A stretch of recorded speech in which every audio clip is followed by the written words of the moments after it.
Tuesday here in Melbourne on my way to work again. I thought I'd do a new video, my third one. I'm going to talk about driver focused cars today in reference to this particular car and also the Carrera T that's recently come out from Porsche. I'm not sure that any have been delivered yet, but yeah, it's a new driver focused car, and it's a non-GT car, which is probably the interesting aspect of it. So I guess the first point is that the car that I bought, I think I achieved the aim of getting a driver focused car.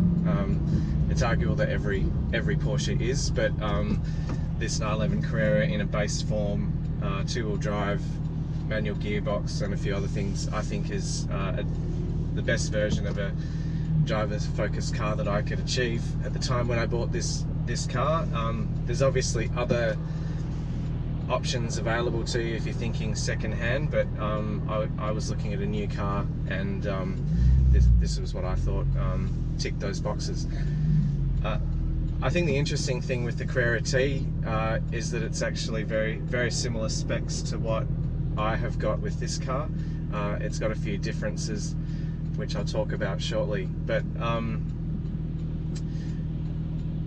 it's sort of interesting that the Carrera GT as a product that Porsche's produced after, I guess, a run of product over the last few years of Porsche. So with the introduction of the 991 series 911, it was another sort of technological step in the development of Porsche's cars, and one element of that, apart from various driver aids which enthusiasts tend to lament as they make cars more accessible for more people for more of the time, there's sort of this element of the car taking over and the driver sort of being more removed from the activity of driving. And then with the PDK gearbox becoming the most predominant transmission that's available in Porsches, it's probably 9 out of 10 cars are specified with the dual clutch automatic style transmission, which is an amazing transmission, but there's no third pedal, there's no clutch for the driver to operate, and yeah, it obviously just takes something away from the driving activity. So that's prevalent across the whole model range, but I guess what started this conversation with Porsche enthusiasts and then ultimately Porsche listening was that the PDK then was the only transmission available for the GT cars a few years ago, the GT3 RS and the GT3 itself. And it's totally understandable why Porsche has done that. Those two cars are track focused cars.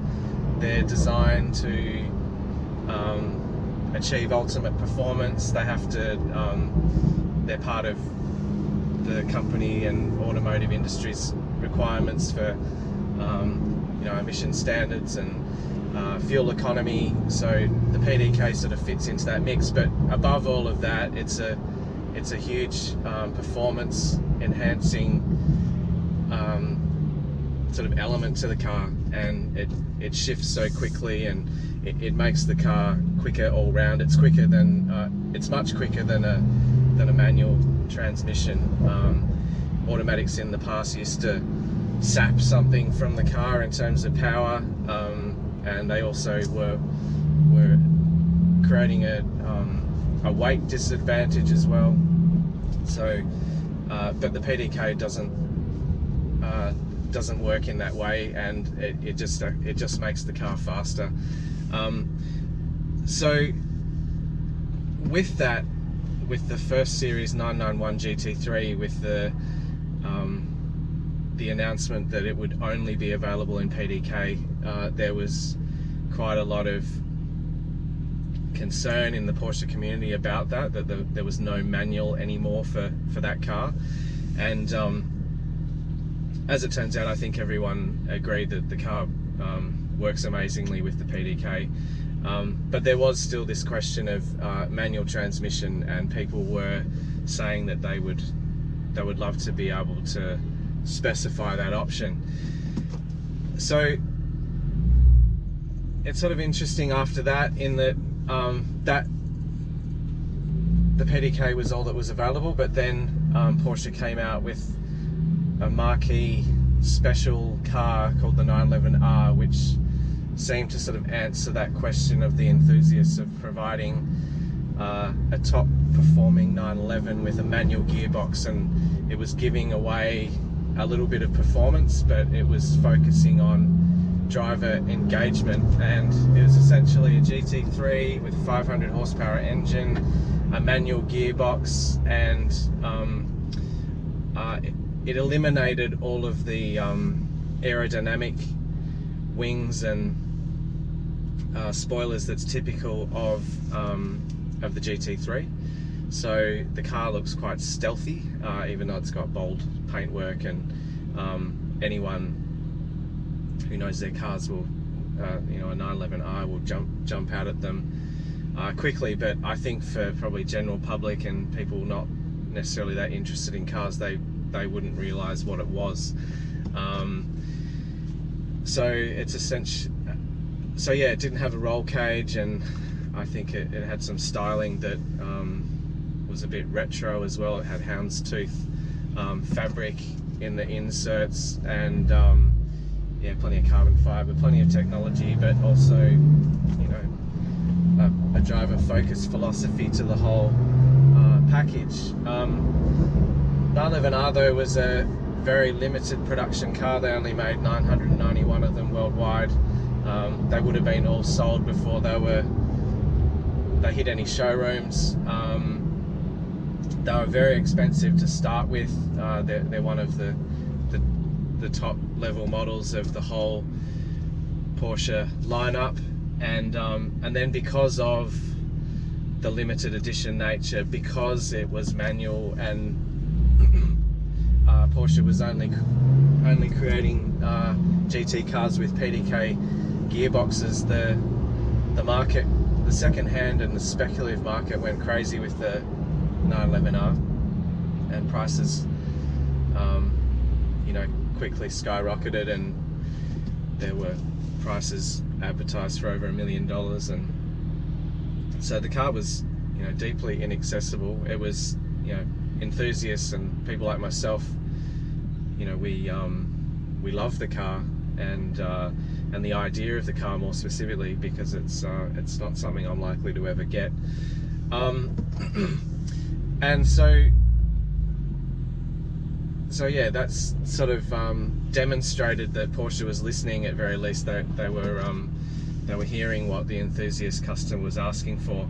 And so then with the 991.2 GT3, they've subsequently made the manual gearbox an option. So GT3's not as limited in its production as the 911R was, so the prices aren't quite the same, and in some sort of ways that offering the GT3 in a manual,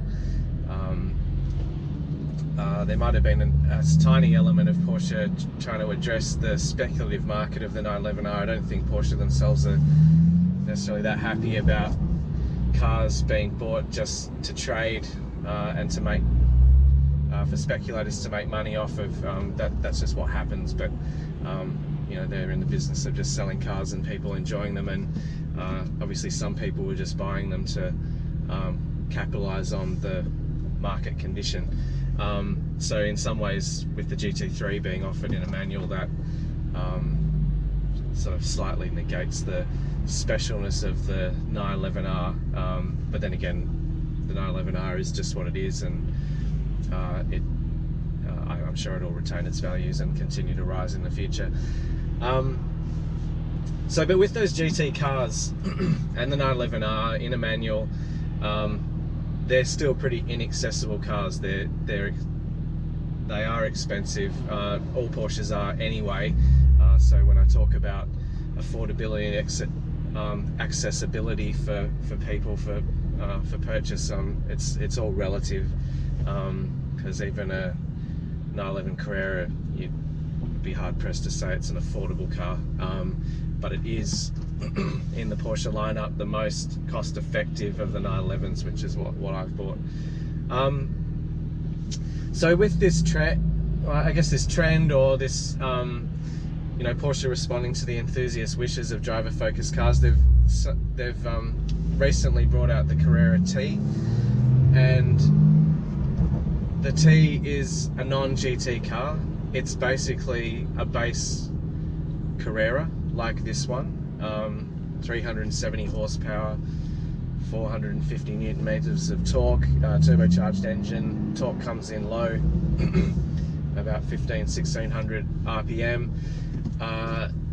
and they've offered it exclusively in a, it comes standard as a manual. You could specify it as a PDK. I think because of the philosophy of the car, of the product, it doesn't make sense that you would specify PDK, but I'm sure someone will. There's no sunroof. They've stripped some weight out of it. It's relatively modest weight stripping, but yeah, they've taken out the back seats. You can put them back in if you want. They offer it without the PCM. I think similarly, I wouldn't specify it without the PCM. I think that makes the car really, really raw, and it's pretty hard to have a car for day-to-day driving without entertainment and navigation and other information available. So I wouldn't take the PCM out.